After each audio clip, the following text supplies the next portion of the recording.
सभे मगहिया भाई बहन के भुलेटन काका के राम राम। आथिन मगहिया खबर में सुनते देश दुनिया के खबर। कल लाल किला पर आयोजित स्वतंत्रता दिवस समारोह में 7,000 मेहमान होतन शामिल।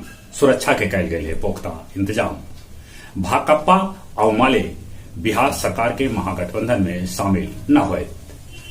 कश्मीर के चिनाव नदी पर दुनिया का सबले ऊंचगत पुल बन के तैयार हो गए। एक ऊंचाई 359 मीटर है। पंजाब में एक विधायक एक पेंशन योजना लागू कर देवल गए। रालोसपा के 3 गो सांसद पाला बदल के जदयू में शामिल हो सका था। पूर्व उप मुख्यमंत्री सुशील मोदी कहल का या तो जदयू के राजद में विलय हो जात या जदयू खत्म हो जाए। छोट बड़ सभे जगह पर छोट तिरंगा न भेटा रहा है।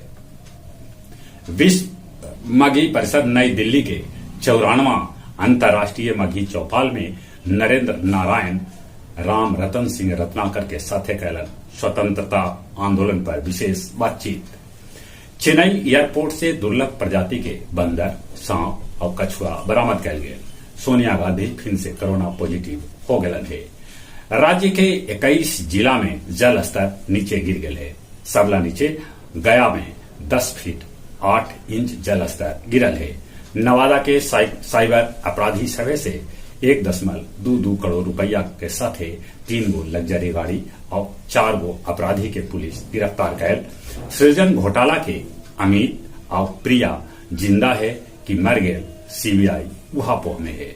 समस्तीपुर के चक मेहसी में भाई के बचावे में 2 गो बहन और माय के तालाब में डूबे से हो गए मौत। ब्रिटेन में ऋषि सुनक के समर्थक मंत्री पाला बदल लेलन। श्रीलंका आखिरकार चीनी जासूसी जहाज के पोर्ट पर जाए के दिलक अनुमति। सलमान रुशीदी भी वेंटिलेटर पर था, उनका आंख के रोशनी जा सका है। पूर्व अमेरिकी राष्ट्रपति डोनाल्ड ट्रंप के घरे से छापेमारी में भेटायल है सीक्रेट दस्तावेज। आज धरती के सबला भीरी होए शनि ग्रह। शेरघाटी मोरहर नदी में 2 गो लड़की के लाश बरामद कैल गए। ओकर माय ओतिये पड़ी रो चिल्ला रहा। बाइक चोरी न रोके वाला थानेदार के जा सके है थानेदारी। कॉलेज कर्मी सभे अपन मांग के समर्थन में मगध विश्वविद्यालय बोधगया में कैलन प्रदर्शन। गया के रिटायर्ड शिक्षक सभे डीओ ऑफिस में दिलन 1 दिन के धरना।